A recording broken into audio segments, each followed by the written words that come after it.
अधिकारियों में अवस्थी का नाम शामिल है, तो वहीं सरकार में सबसे ताकतवर आईएएस अधिकारियों में भी शामिल रहे हैं।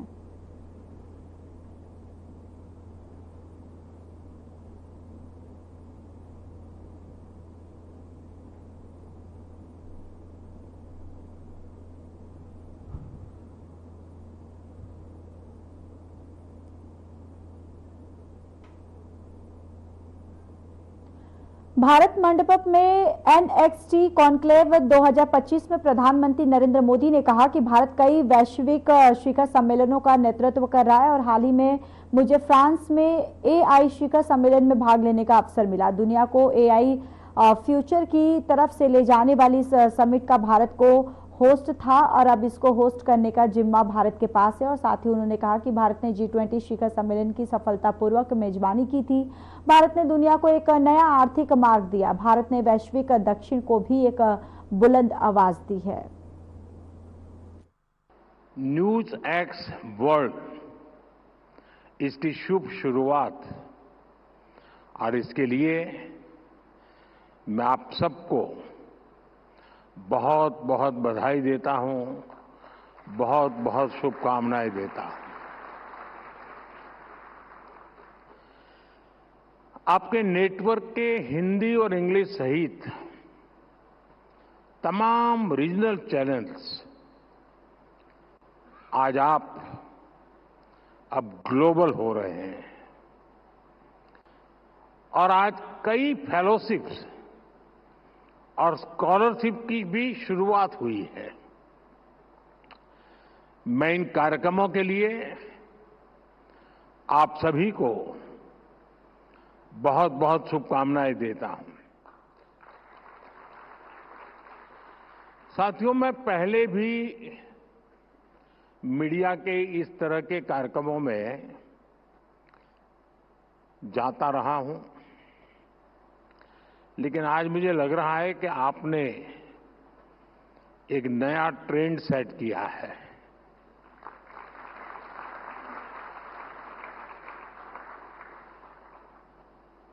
और मैं इसके लिए भी आपको बहुत बहुत बधाई देता हूं। हमारे देश में मीडिया के इस तरह के इवेंट्स होते रहते हैं और एक परंपरा भी चल रही है। उसमें कुछ आर्थिक विषय भी है, हर एक का फायदे का मामला रहता है जरा। लेकिन आपके नेटवर्क ने इसे एक नया डायमेंशन दिया है। आपने लीक से हटकर एक नए मॉडल पर काम किया है। मुझे याद है, अगर मैं पहले की समिट और आपकी समिट के संबंध में जो कल से सुन रहा हूं, पहले जो समिट अलग अलग मीडिया हाउस ने की है वो नेता सेंट्रिक रही है। मुझे खुशी है ये नीति सेंट्रिक है। यहां नीतियों की चर्चा हो रही है। ज्यादातर इवेंट जो हुए हैं वे बीते हुए कल के आधार पर वर्तमान की नुक्तेचीनी वाले रहे हैं। मैं देख रहा हूं कि आपका ये समिट आने वाली कल को समर्पित है।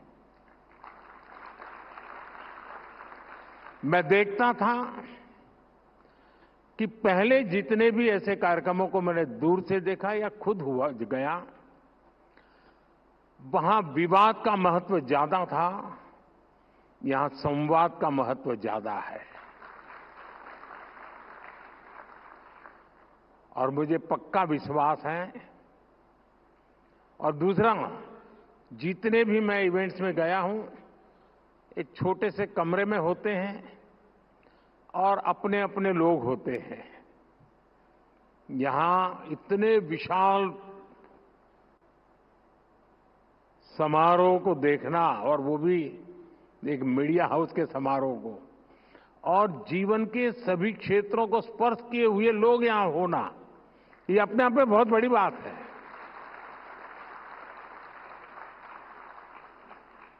हो सकता है यहां से और मीडिया वालों को कोई मसाला नहीं मिलेगा, लेकिन देश को भरपूर प्रेरणा मिलेगी, क्योंकि यहां हुए हर व्यक्ति के विचार देश को प्रेरणा देने वाले विचार होंगे। उम्मीद है कि इस ट्रेंड को, इस टेम्पलेट को आने वाले दिनों में दूसरे मीडिया हाउस भी अपने तरीके से और इनोवेटिव बना करके कम से कम उस छोटे कमरे से बाहर निकले। साथियों, 21वीं सदी के भारत पर आज पूरी दुनिया की नजर है। दुनिया भर के लोग भारत आना चाहते हैं, भारत को जानना चाहते हैं। आज भारत दुनिया का वो देश है जहां पॉजिटिव न्यूज लगातार क्रिएट हो रही है। न्यूज मैन्युफैक्चर नहीं करना पड़ रहा है। जहां हर रोज नए रिकॉर्ड बन रहे हैं, कुछ न कुछ नया हो रहा है। अभी 26 फरवरी को ही प्रयागराज में एकता का महाकुंभ संपन्न हुआ है। पूरी दुनिया हैरान है कि कैसे एक अस्थायी शहर में एक टेम्पररी व्यवस्था, नदी के तट पे करोड़ों लोगों का आना, सैकड़ों किलोमीटर की यात्रा करके आना और पवित्र स्नान करके भाव से भर जाना। आज दुनिया भारत की ऑर्गेनाइजिंग और इनोवेटिंग स्किल्स देख रही है।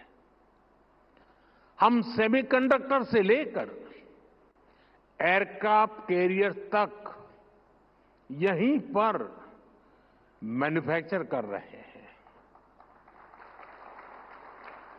दुनिया भारत की इसी सफलता को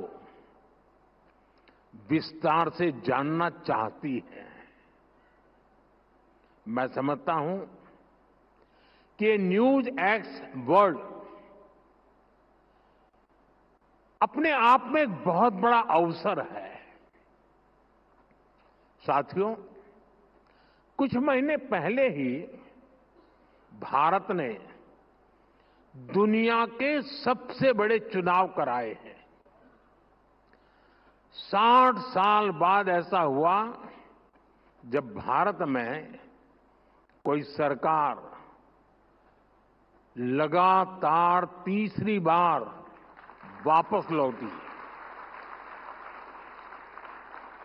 इस जन विश्वास का आधार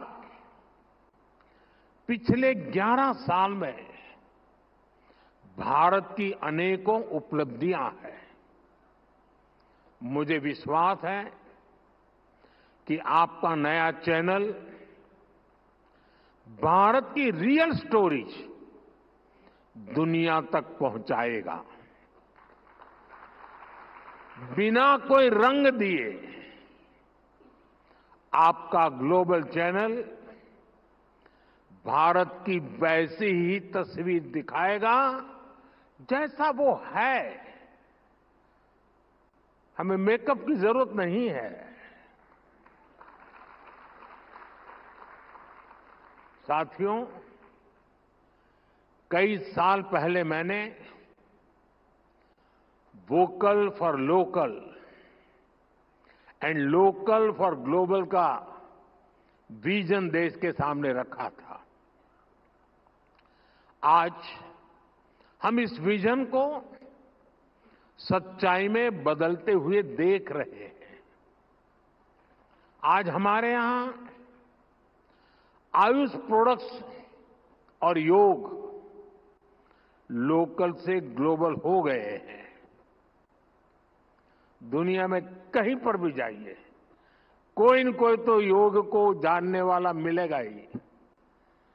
मेरे मित्र टोनी यहां बैठे हैं, वो तो रोज के योगा प्रैक्टिशनर है।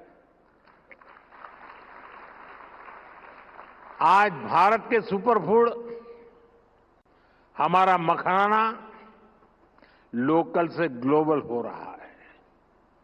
भारत के मिलेट्स, श्री अन्न भी लोकल से ग्लोबल हो रहे हैं। और मुझे पता चला है, कल मेरे दोस्त टोनी एबट दिल्ली हाट में भारतीय मिलेट्स का फर्स्ट हैंड एक्सपीरियंस लिया है उन्होंने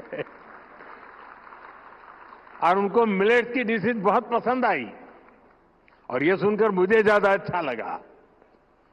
साथियों, मिलेट्स ही नहीं, भारत की हल्दी भी लोकल से ग्लोबल हो गई है। भारत दुनिया की 60% से ज्यादा हल्दी की सप्लाई कर रहा है। भारत की कॉफी भी लोकल से ग्लोबल हो गई है। भारत दुनिया का 7वां सबसे बड़ा कॉफी एक्सपोर्टर बन गया है। आज भारत के मोबाइल, इलेक्ट्रॉनिक प्रोडक्ट्स, भारत में बनी दवाइयां अपनी ग्लोबल पहचान बना रही हैं। और इन सबके साथ ही एक और बात हुई है। भारत कई सारे ग्लोबल इनिशिएटिव्स को लीड कर रहा है। हाल ही में मुझे फ्रांस में एआई एक्शन समिट में जाने का मौका मिला। दुनिया को एआई फ्यूचर की तरफ ले जाने वाली इस समिट का भारत को होस्ट था। अब इसको होस्ट करने का जिम्मा भारत के पास है।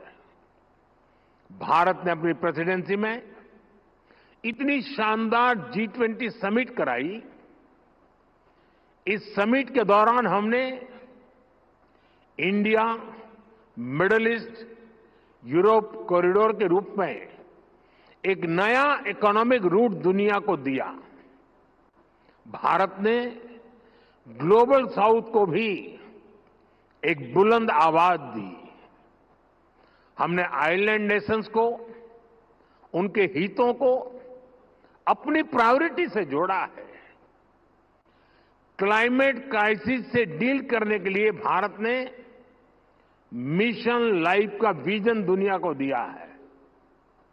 इसी तरह International Solar Alliance, Coalition for Disaster Resilient Infrastructure, ऐसे अनेक इनिशिएटिव्स हैं जिनको भारत ग्लोबली लीड कर रहा है।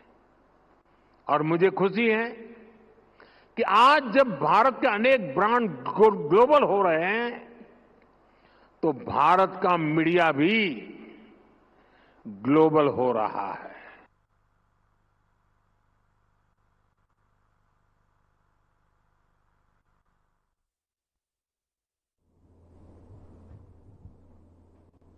एक मार्च को रूसी अंतरिक्ष यात्री 3 आईएसएस और अभियानों के प्रतिभागी ओलेग और ऑटोमेव ने आईटीवी नेटवर्क द्वारा आयोजित एनएक्सटी कॉन्क्लेव के मौके पर भारत के प्रधानमंत्री नरेंद्र मोदी के साथ बैठक की है। और आपको बताते चले कि ओलेग और ऑटोमेव ने भारतीय नेता को आईएसएस पर सवार दोनों देशों के झंडे, साथ ही उत्कृष्ट रूसी सैद्धांतिक और अंतरिक्ष वैज्ञानिक कॉन्स्टेंट और आपको बताते चले कि पुस्तक जो है ऑन द मूनर भेंट की है, जिसके बदले में पीएम मोदी ने अंतरिक्ष अन्वेषण में अंतर्राष्ट्रीय सहयोग के स्तर पर अत्याधुनिक प्रशंसा की और विशेष रूप से अंतरिक्ष परियोजनाओं के रूप पर रूस और भारत के बीच द्विपक्षीय सहयोग का उल्लेख किया, जिसमें राष्ट्रीय मानव अंतरिक्ष मिशन और गगनयान ने हमारे देश का योगदान भी शामिल रहा।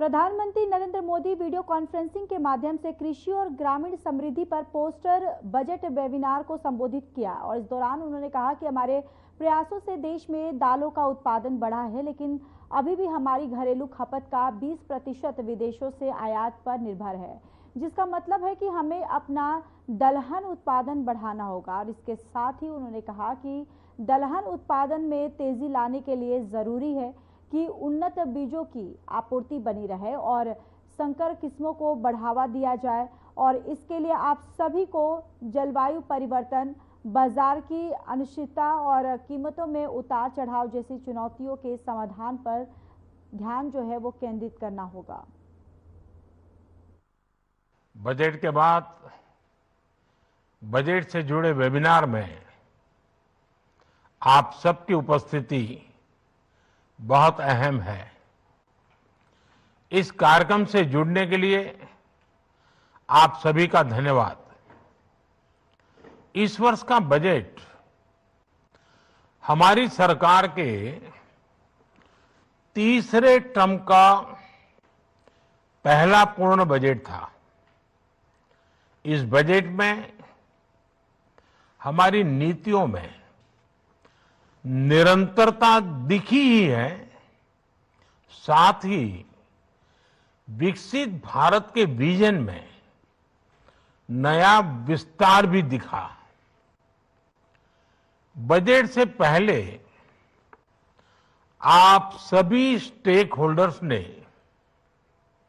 जो इनपुट दिए, जो सुझाव दिए, वो बजट बनाते समय बहुत काम आए। अब इस बजट को और ज्यादा प्रभावी रूप से नीचे उतारने में,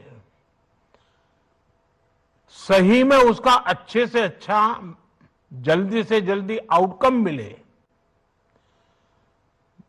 सारे निर्णय नीतियां प्रभावी बने, उसमें आप सबकी भूमिका और बढ़ गई है। साथियों,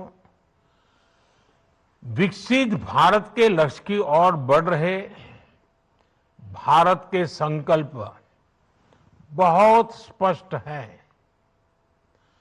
हम सभी मिलकर एक ऐसे भारत के निर्माण में जुटे हैं जहां किसान समृद्ध हो, किसान सशक्त हो। हमारा प्रयास है कि कोई किसान पीछे न छूटे, हर एक किसान को आगे बढ़ाएं। हमने कृषि को विकास का पहला इंजन मानते हुए अपने अन्नदाताओं को गौरवपूर्ण स्थान दिया है। हम दो बड़े लक्ष्यों की ओर एक साथ बढ़ रहे हैं। पहला, कृषि सेक्टर का विकास और दूसरा, हमारे गांवों की समृद्धि। साथियों, पीएम किसान सम्मान निधि योजना 6 साल पहले लागू की गई थी। इस योजना के तहत अब तक लगभग 4.25 लाख करोड़ रुपए किसानों को मिल चुके हैं। इतनी राशि करीब करीब 11 करोड़ किसानों के खाते में सीधे पहुंचाई गई है। 6,000 रुपये सालाना की इस आर्थिक मदद से ग्रामीण अर्थव्यवस्था सशक्त हो रही है। हमने एक किसान केंद्रित डिजिटल इंफ्रास्ट्रक्चर तैयार किया है ताकि देश भर के किसानों तक इस योजना का लाभ पहुंच सके। यानी इसमें किसी बिचौलिए के घुसने या लीकेज की गुंजाइश ही न रहे। नो कट की कंपनी। ये इस बात का उदाहरण है कि अगर आप जैसे एक्सपर्ट और विजनरी लोग, अगर उनका सहयोग होता है तो योजना जल्द से जल्द सफल होती है और ज्यादा अच्छा परिणाम देती है। आपके योगदान से किसी भी योजना को पूरी मजबूती और पारदर्शिता के साथ धरातल पर उतारा जा सकता है। मैं इसके लिए आप सबके सहयोग की और हमेशा सक्रिय सहयोग देने के लिए आपकी सराहना करना चाहूंगा। अब हम इस साल के बजट की घोषणाओं को जमीन पर उतारने के लिए मिलकर के तेजी से काम करें, ये आवश्यक है। इसमें भी आपका सहयोग पहले की भांति तो मिलेगा ही, लेकिन और ज्यादा मिले, और व्यापक मिले, हर सेक्टर में मिले। साथियों, आप जानते हैं आज भारत का कृषि उत्पादन रिकॉर्ड स्तर पर है। 10-11 साल पहले जो कृषि उत्पादन 265 मिलियन टन के करीब था, वो अब बढ़कर 330 मिलियन टन से ज्यादा हो गया है। इसी तरह बागवानी में जुड़ा उत्पादन बढ़कर 350 मिलियन टन से ज्यादा हो गया है। ये हमारी सरकार के बीज से बाजार तक की अप्रोच का परिणाम है। कृषि सुधार, किसानों का सशक्तिकरण और मजबूत वैल्यू चेन ने इसे संभव बनाया है। अब हमें देश के एग्रीकल्चर पोटेंशियल का पूरा इस्तेमाल करके और भी बड़े टारगेट तय पाने तक पहुंचना है। इसी दिशा में हमने बजट में पीएम धन धान्य कृषि योजना का ऐलान किया है। ये मेरे लिए अत्यंत महत्वपूर्ण योजना है। इसके तहत देश के 100 सबसे कम कृषि उत्पादकता वाले जिले, लो प्रोडक्टिविटी वाले जिलों के विकास पर फोकस किया जाएगा। आप सबने विकास के कई पैरामीटर पर एस्पिरेशनल डिस्ट्रिक्ट कार्यक्रम से मिले नतीजों को देखा है। इन जिलों को कोलैबोरेशन, गवर्नेंस और हेल्दी कंपटीशन का और कन्वर्जेंस का बहुत फायदा मिल रहा है। मैं चाहूंगा कि आप सभी ऐसे जिलों से मिले परिणामों का अध्ययन करें और उसकी लर्निंग से सीखते हुए पीएम धनधान्य कृषि योजना को इन 100 जिलों में बहुत तेज गति से आगे बढ़ाएं। इससे इन 100 जिलों में किसानों की आय बढ़ाने में मदद मिलेगी। साथियों, पिछले कुछ वर्षों में हमारे प्रयासों से देश में दाल का उत्पादन बढ़ा है और इसके लिए मैं किसानों का अभिनंदन भी करता हूं। लेकिन अभी भी हमारी घरेलू खपत का 20% विदेशों पर निर्भर है, आयात पर निर्भर है। यानी हमें बुलेटिन में मेरे साथ इतना ही, पर अब वक्त हो चला है डॉक्टर राकेश गुप्ता के साथ हमारे खास कार्यक्रम प्लस माइनस का।